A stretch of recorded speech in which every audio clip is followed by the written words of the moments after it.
এই আল্লাহওয়ালা মারেফতি মানুষের শরীয়তের কোনো বিধান লঙ্ঘন হয় না, নবীজির কোনো সুন্নত নষ্ট হয় না। এ হলো আসল। বুঝাইতে পারছি? হ্যাঁ, মারেফত বাদ দিতে বলা হয় নাই, কিন্তু শরীয়ত ধ্বংস করে না।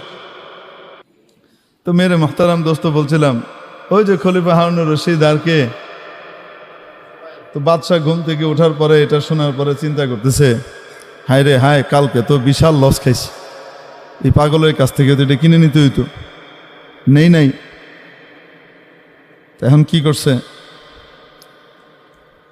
সকালবেলা এর পরের দিন আবার নদীর পাড়ে হাঁটতে বেরিয়েছে, আশা যদি আজকেও পাগলারে পাই। পাগলা কি ডেলি এক জায়গায় থাকবে নাকি? এক এক সময় এক এক জায়গায় তার যেখানে মন চায়। দোয়া করতেছে খুব আল্লাহ কাছে, আল্লাহ যদি পেয়ে যাই।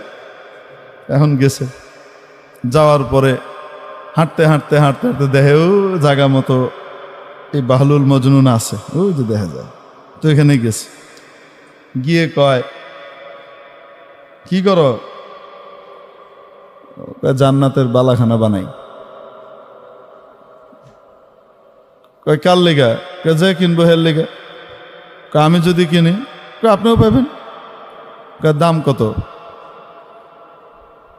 বাগদাদের অর্ধেক রাজত্ব। আজকে কি কয়? বাগদাদের অর্ধেক রাজত্ব, এটা দিলে পাইবেন। খলিফা হারুনুর রশিদ কয়, এটা কেমন বেইনসাফির কথা? গতকালকে আমার বউ কিনলো 1 আনা দিয়া, আর আজকে তুমি আমার কাছে বাগদাদের অর্ধেক রাজত্ব দাম হাঁকতেছ, এটা কোনো কথা হলো?